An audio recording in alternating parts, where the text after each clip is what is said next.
Like, share, subscribe, hit the super chat on the way in. Yes, this is last minute. Yes, it is. No schedule. Look when Mr. Z's on time when I actually don't have a time to be here. Right? So, so Mr. Z in this the title Money is the Motive, right? This title was inspired by Miss Brown Sugar and Obsidian and their talk of essentially women, black women in this case, boxing themselves out with all of this insane money talk and financial requirement from the jump of not even a relationship, just attempting to get to know someone.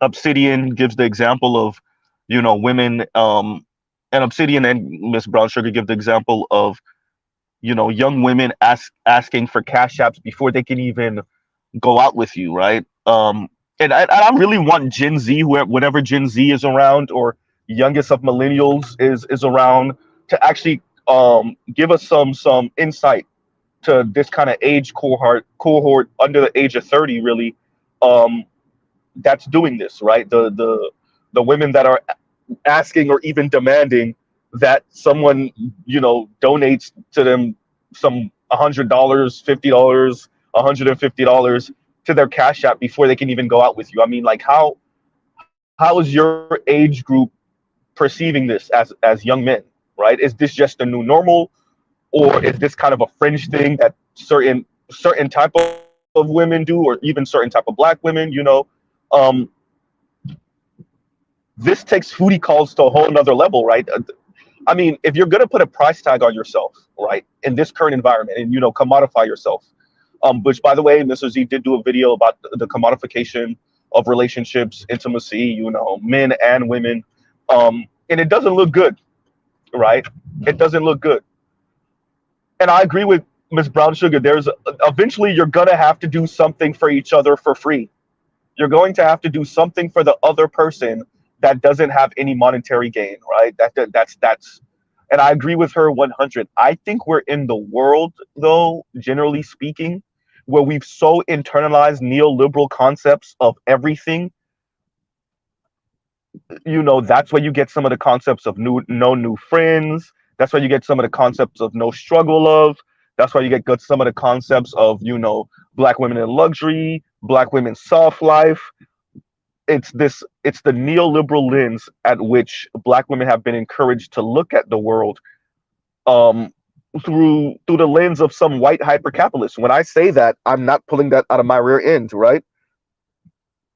When I say that, I'm not pulling that out of my rear end. I'm saying that because just about all of us in this society have been encouraged to adopt not the mores or the social norms, because the system couldn't actually handle if we went out full-heartedly trying to be these elite white men, right? But we have adopted much of their worldview and how we view others, or at least how we've been socialized over the past 5 or so decades, right?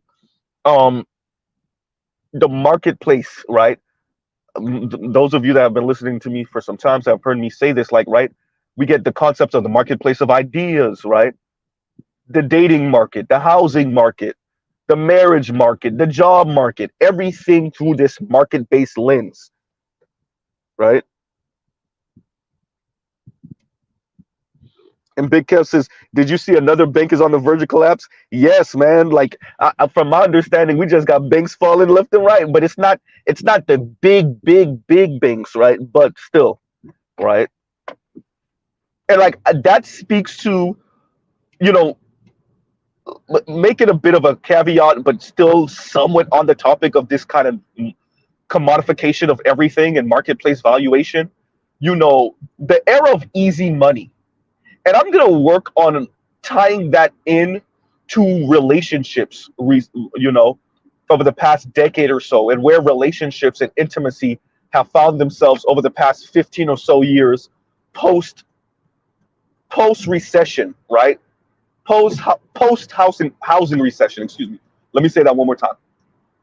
What have intimate relationships, particularly among Black people, what has that looked like over the past 15 or so year post housing recession? right? And how has that affected our relationships? Because there have been studies that shown, like, for those of us kind of in that early 40s, late 30s era, right? Like, it's cost us some $70,000, right? And what does that mean for intimacy and relationships, right? Post recession, there was already a slowing down in people having children, of marriage, but there's a sharp clip down since the housing recession. And that's for us Gen Z, us millennials, all of the millennials, and younger Xers. There's a reason why I usually talk about that particular age cohort, right? And like, what does all of this, like, financial instability and people barely climbing out the slime and then get pushed back in, what does it mean for the oldest of millennials to have been graduating in the dot-com bubble and then get hit with the housing recession, a few years later? What does it mean for the middle of the road, middle of the pack millennials to be graduating high school, or entering college in the housing recession? What does it mean for Gen Z who were watching some of their parents lose homes, or millennials who were watching some of their parents lose homes? What did that do, not just psychologically but financially, to you, to more than a generation? Definitely the whole entire millennial generation, but even, like I continuously say, younger Xers and the oldest of Gen Z. Right now, tying that to the topic at hand, what does all of that mean for your relationship? So today we're going to take it a bit easier on the women and talk about this on a macro level, right? So we're not talking about the muhaha evil evil black women. We're not even talking about the kind of naive, whimsical ones. We're talking about how this entire environment has shaped the way we speak and the way we view intimacy, relationships, sex, and but particularly how black women have kind of wrestled with, I'll say, this current environment, right? What does that look like? And let me read this before I get on the expressway. And what he had as soul, thank you, Toya, once again for the correction, says, what up, Z? Check out another movie on divestors and classism, called Infinity Pool. Infinity Pool. Okay. I'll type that in. Is that on YouTube? I'll type that in when I get a chance. And I think Gender Warlord put something up. I will check that out once I get to a red light, hopefully sometime in this century. Little bit more traffic than I thought there was going to be at this time of day, but we will make it through anyway. And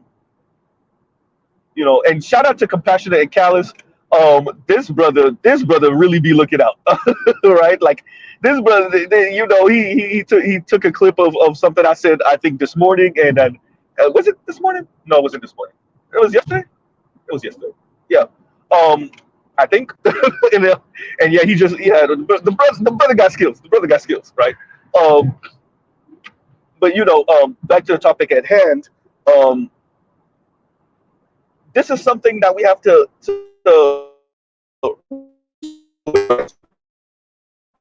even us as black men. Okay, we don't often get hyper focused on unless we're dead, apparently. But what did this do to us? Like, 70,000 is a whole lot of money, right? How has this environment affected our love life, right? That was already going to be somewhat precarious in the first place, but post-housing recession ain't do us no favors. That's what I'm saying. It didn't make it any easier, and I think that has way more of an effect on our relationships than we would like to give credit for, especially those of us as men. I get it. You offer your way through, you terraform the environment. I get it. That's what men are supposed to do. But trillions of dollars, everyone, trillions. If I'm not mistaken, $19 trillion have been dumped into, this economy that got sucked up pretty much by the elites over the past 15 or so years, right? Since the housing recession, right? We already see how these same group of people, how they profited handsomely since COVID compared to everyone else, right? And we already know that they were waging a class war against the working class since the 70s anyway. Shout out to Lewis Powell and the Powell memo, right? So what does that mean for our relationships? And then, foodie calls was a thing before it was even a thing, right? So what Mr. Z means by that is the concept of foodie calls has been a thing before it was even a. Okay, I'm sorry, y'all. It's just the person that doesn't know how traffic works, so they're maintaining their exact same speed, and yeah, they're not doing me any favors in this.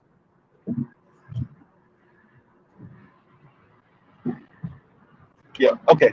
All right. All right. All right. We cleared that loser. Okay. So yeah. So like I was saying, foodie calls has been a thing before it was even a term, right? We know this. And excuse my background because I know I'm getting into a bit of a dead zone right here, and it's gonna be that way for at least the next 60 or so seconds. Let's see. And excuse my background. All right.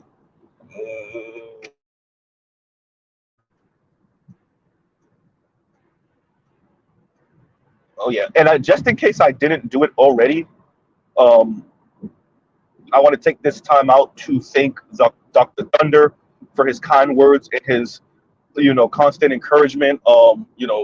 And thank you, and thank all of you, brothers and sisters, for the kind words, and your encouragement. And I'm saying that particularly about Dr. Thunder, for a recent stream he did. I think I said it before, but I just want to say this again, where I was on Dr. T. Hassan's channel. For those of you that could still hear me, I know that background right now is a beast. I'm going to get out of this kind of dead zone in a minute. But yeah, so Dr. Thunder, speaking positively about me and Ed. And actually, I want to do a stream just with me and Ed, right? Like the millennial talk, and then bring other millennials on, and we can kind of speak about our experiences. Because I think we hear kind of the post-apocalyptic, and I want to bring on Gen Z afterward, and then go up to Xers and Boomers, and bring on the younger Xers like Raj, all the way up to the older of Xers like Art New Style, and they could speak about their experiences, and But yeah, so I really want to have that conversation with Ed, but like I was saying, thank you, Dr. Thunder, for his kind words, and his encouragement. Okay, so back to the topic at hand. We have a very interesting perspective being post-apocalyptic feminism as Black people in the Black community, the Black American community. We have a interesting perspective being post-housing recession, many of us coming of age right before or right after the housing recession. Right before, or well, not right before, but during the dot-com bubble, and now that many of us are in our, when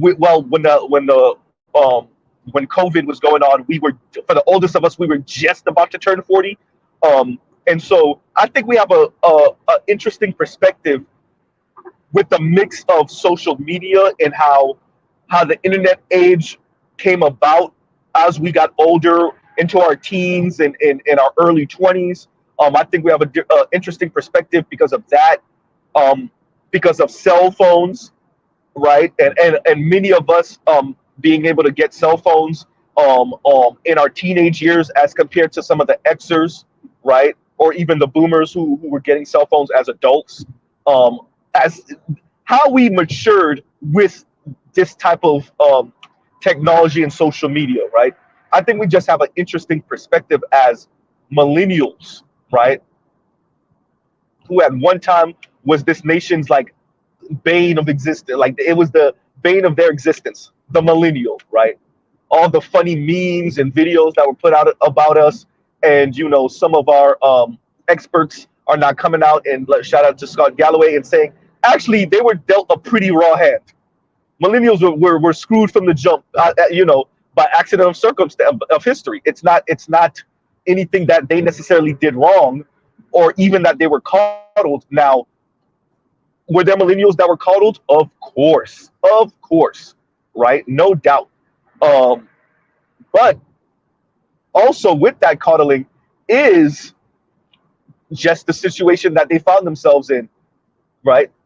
Accident of history, something that that unfortunately happened, which is once again dot-com bubble, housing recession, COVID and its effects on the society and economy, um, and what that's meant for Black people in particular.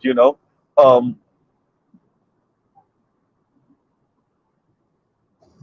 and I think it's ec- eclectic. Jesus Christ, there we go. Agitator, Jesus. For a second there, for a second there. I like the name. It's just Mr. Z getting tongue tied. What do you think about Japan take on, Jason's take on pearly things? So I seen the thumbnail with pearly things and what's his face? Goddamn, his name is slipping my mind right now. I haven't checked it out yet. So I'm on my way to work. I will check it out, and then let's say we will give our commentary about it later on today. So I will try to hurry up and sneak one in, right before Art, or like right while Art is kind of giving his monologue and going over his subject matters. For those of you that don't know, I'm referring to the brother Art New Style. Check him out. Check out his channel. And New Style is Nustal, or you could say Nostal, right? Once again, that's Art space Nustal.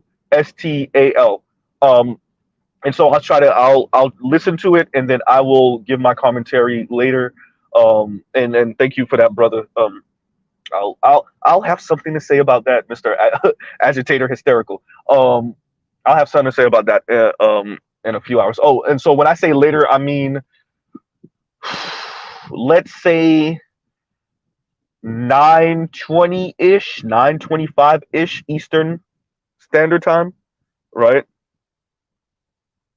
So, but I really wanted to come to y'all with this today because I wanted y'all to consider what this environment has done. So tying that back to Obsidian and Miss Brown Sugar and their conversation about the foodie calls, about young women essentially, putting a price tag on just courting them. Imagine putting a price tag on having on a person attempting to date you in the first place. So we're not talking about you ordering the most expensive thing on the menu on the date, right? We're not even talking about that. We're talking about you saying cash at me before we can even go on the date, right? That's and that's why I want to speak to some Gen Z or whatever millennials are actually doing this. Millennial men, right? And Generation Z men, who's actually doing this, right? And what does this mean for intimacy and for romance and for like what? And I know it's not everyone, to the Gen Z and younger millennials. I know it's not your whole generation and age group. I understand that. I'm not gonna fall into that. The same thing happened to us as millennials. We were kind of typecast as these loser, lazy bums, right? So I'm not even gonna do that to y'all. But as a phenomenon, right, that's more prevalent in your age group and in your kind of generation for Gen Z, but younger millennials, that is fascinating, right? It is fascinating, and once again, I just want to know, what does this mean and what does it look like? We already know the decreasing rates of sex. We already know, less children. We have numbers for this now, right? Less young men going to college and attending college. You know, more young men saying they would rather be single. More young women saying they would rather be single. All of that. So we already actually have numbers to back up what this commodification of intimacy, relationships, love, sex look like, right? Now we understand that these things have always been kind of linked to, those of us in society going back ages with resources or with exceedingly good looks. You always had your pick of the litter. But what does that mean when you put a supercharger on that or when you turbocharge that with concepts of financialization of everything, the commodification of everything, right? And that's what I'm arguing is the current environment, right? And to Obsidian's point, have black women who have adopted this way of thinking, have they painted themselves into a corner, right?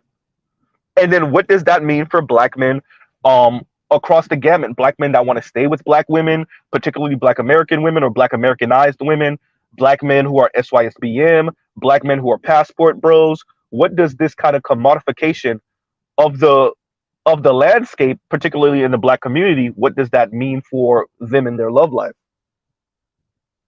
Right? Naaman, you see me? And Naaman said, shout out to the social engineers for engineering this social disaster. Or the, excuse me, societal disaster. Exactly, Naaman. Exactly. Shout out to you. I know. You know how we're going to stop all the revolution that's going on right now in the country? Let's choke them out financially and get all of them to think and feel like us about everything. 50 years later, right? Now y'all, oh my God, what are we going to do with our tax base and Social Security? And what are we going to do with these young men because they don't want to work and they don't want to join the military and they want to stay home and, masturbate and play video games all day and because they don't have an incentive. Y'all been giving them way too much stick and not pause, way too much stick and not enough carrot, and actually maybe not pause depending on how we talk about this, right? Not enough carrot, too much stick. Train tracks, right? So you take you took the incentive away, and so now we're here now, and you raised your daughters to be spoiled brats, hyper capitalist, neoliberal, money grubbing, spoiled brats. Right? Who all huddle up. I mean, like I said, we've seen this throughout human history. So I'm not gonna act like this is a recent phenomenon. But who all huddle up on like the top of the top of the top of the top after a few centuries of heterosexual, monogamous, relationships.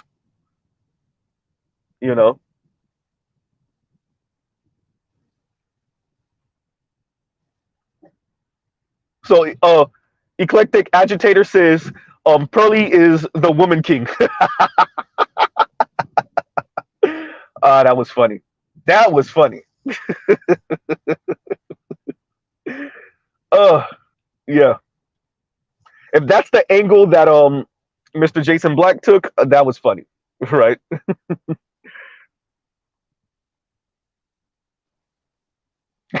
Namath says Mr. Z is lying. He works for Amtrak. Hysterical. Not with these trains, right?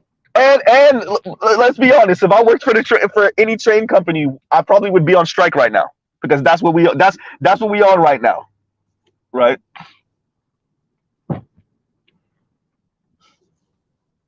Right. So yeah. So I mean, so talking about this on a macro societal level, that obviously primarily focuses on black people because that's what we mainly care about over here. But also even for the brothers that's SYSBM, so not so much the passport bros as of yet, but even SYSBM brothers who are dating across race lines and ethnicity lines in America. What does this kind of, send me a cash app if you want to even go on a date, if you want to even see me, what does that look like for you guys, right?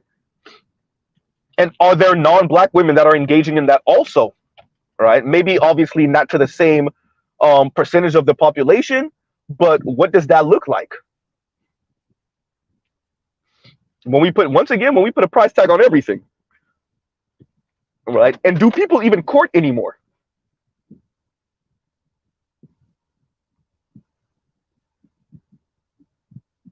Right? You know, like I said, money is the motive. And I think, I think there is a lack of understanding of societal mechanisms and what makes things tick, and what a partnership on some business stuff really looks like. I think there is a real big gap in understanding on these things from men and from women, but particularly women.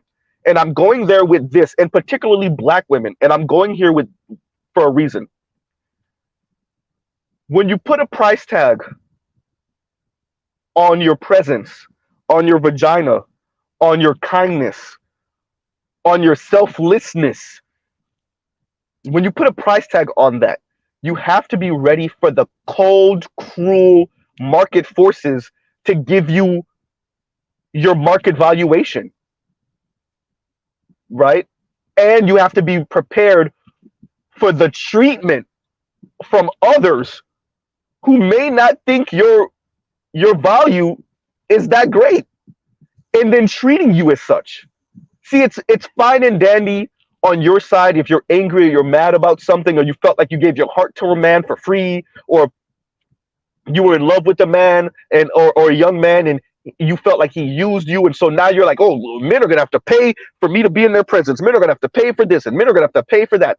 That sounds nice, but when you actually put it into practice, and men of varying races, let's stop pretending like it's just black men, through their silence, through them not trying to talk to you at the club, through them not buying you drinks at the club, through them not stopping for you at the side of the road when you have a flat tire because they glance and maybe they're like, she don't look good enough, right?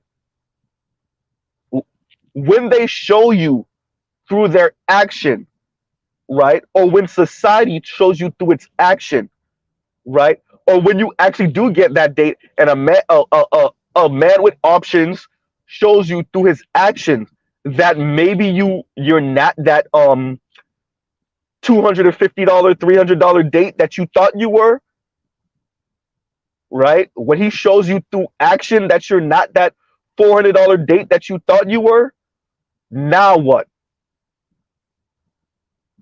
Right? So it's easy to talk all this market talk and this money talk.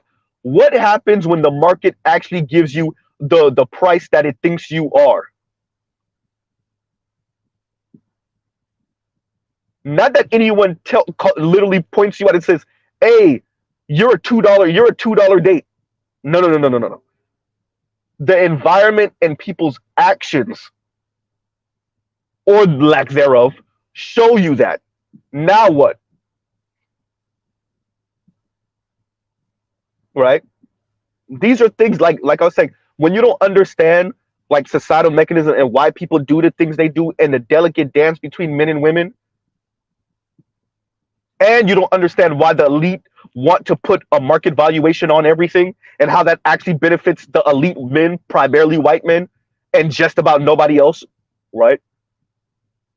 When you don't understand that, Tasha TKO, then you get to where we are now, right? And shout out to Spain Man for the super sticker. Thank you very much, brother. Right? And that also goes into something that the brother Obsidian was speaking about, I think on another video, not the same video with Miss Brown Sugar, when he was speaking about those of us that have the crazy cat lady as an aunt, right?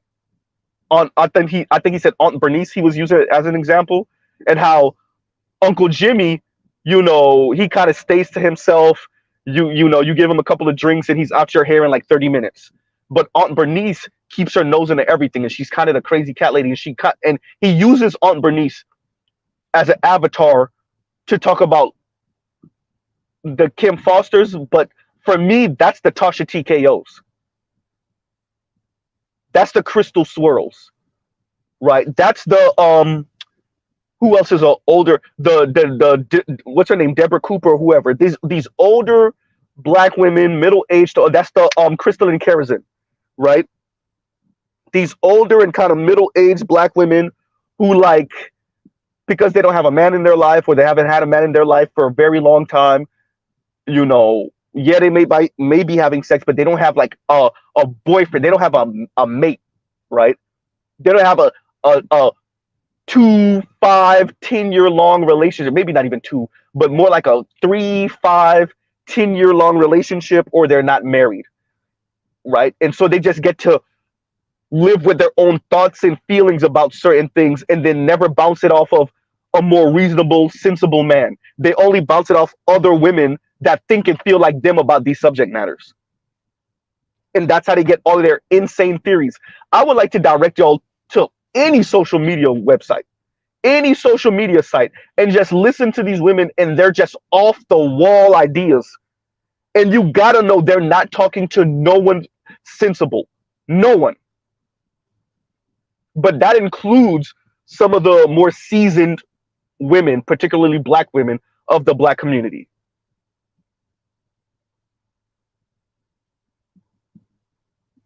Right? And their theories and feelings about stuff. And this is how you get some of our sisters that's extremely like zealots, like religious fundamentalists, right? Like they hard, super hard Christians. They spend every waking moment, and I'm kind of remixing what Obsidian was speaking about with church, but like these are the sisters that like everything comes back to white Jesus, right? In the Bible, right? These are our sisters that like everything is, they use television and movies and media and mass media and social media as like examples for everything. Like that one girl on such and such show, you see how her man treated her. Oh, look at homegirl. Like we really saw this. Whose comments was I in? Was it Shay Sade's comments I was in? And a young woman tried to use like interracial relationships on TV as an example of like them becoming more common for black women. And she used like, like once again, like interracial commercials. And this is why, like when Joe Biden said what he said in that air quotes leaked tape, that's why I said what I said. Like this is orchestrated because these white dudes ain't marrying black women like that. But you would never know off of, if you based all of your concepts off of television commercials and television shows over the past 5 to 10 years, right?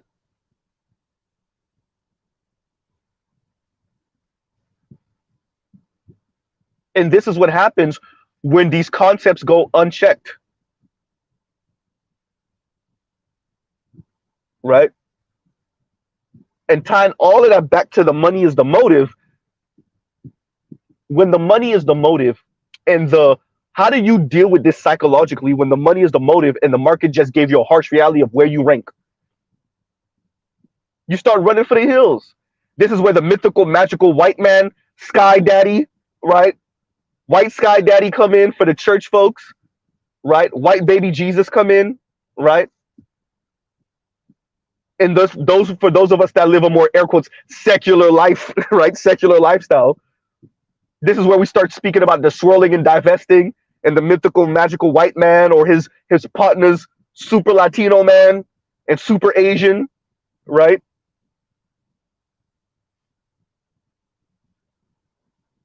This is where that type of stuff come in because the market just gave you a gut check and you don't really know how to deal with that. And so you keep on telling yourself it's a black thing. Is it a black thing? Okay, fine. If it's a black thing, then you got to pull a Kentanji. If the black community gave you a valuation and it's only two or $10, then you got to pull a Kentanji Jackson Brown. You got to pull a Kentanji Brown, right? Because if you can't pull a Kentanji and be on that level with her, then everything you're saying is full of crap because you didn't get that super baller white dude then, right? And that's important, you know.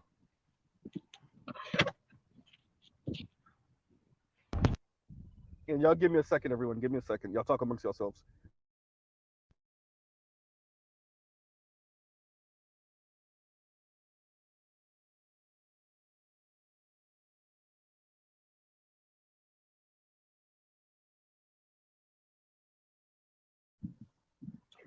And I'm back, right? So yeah, so the money is the motive. It's how we get, once again, foodie calls. And shout out to the brother Obsidian for bringing this back up. The foodie calls, and 30% of women admitting that they've done it or that they are doing it. And if 30% is admitting that they do it or have done it, then it's more like 70%, right? No, let's say at least 50. Let's be a little nice to the ladies, right? And say at least half of them have really engaged in this, right? They're just being coy about it, right? And once again, the money is the motive. And this is what it costs. This is what it looks like when the money is the motive, and you put a market valuation on everything, including your time and your energy, right? And even attempting to have some of your time, right?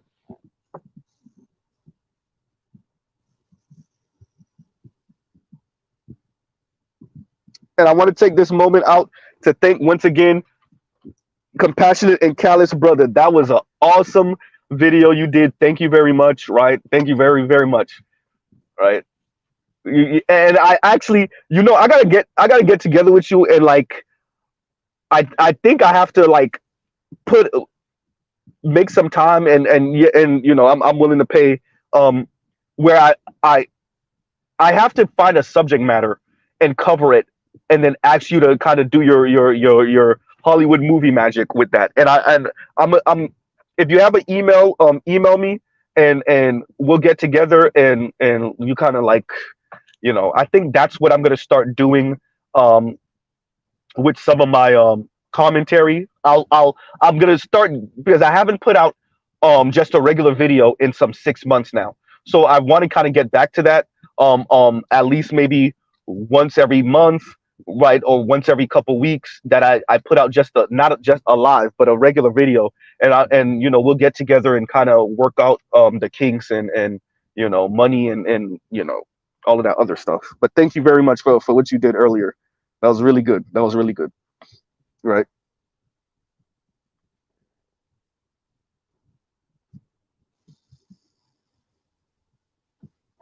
And Lion says, Z, you need to tune into a channel called Medium Man. He broke down the rhetoric of black men being dangerous to black women. Great video.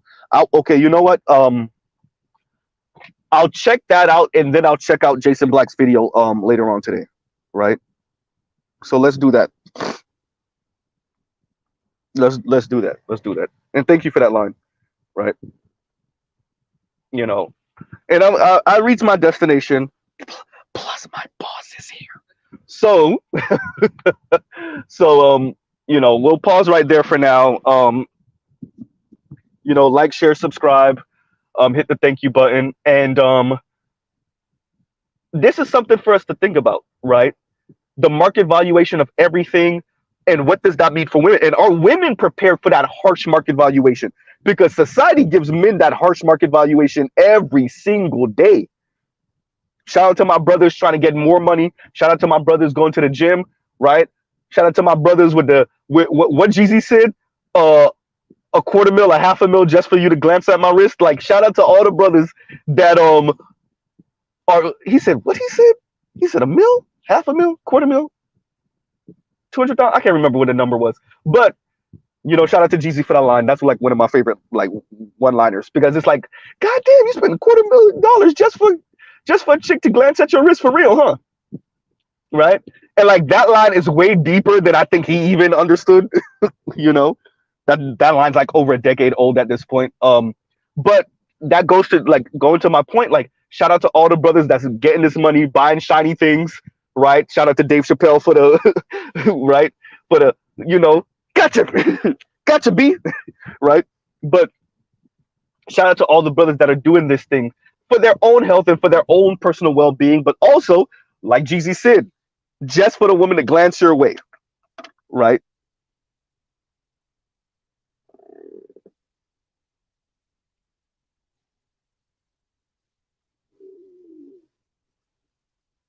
So I'll truly pause right here. Love, peace, and chicken grease. Y'all go check out other Black Manosphere content, other non-Manosphere content, and have a great rest of y'all day. Better you, Mr. Z, can't do the outro like 4 or 5 times and then get out of here. So not today, but and I'll try to come back later on tonight with some more commentary about the Jason Black joint and the brother that told me to check out the other what he said. I'll check it on the comments after. But yeah, line. I'm gonna check that out, and I'll check out Jason Black's video. Oh, you said what is his name? Let me get it now before I X out, so I can look it up right now. Where are the comments? The comments are like gotten away from me a little bit.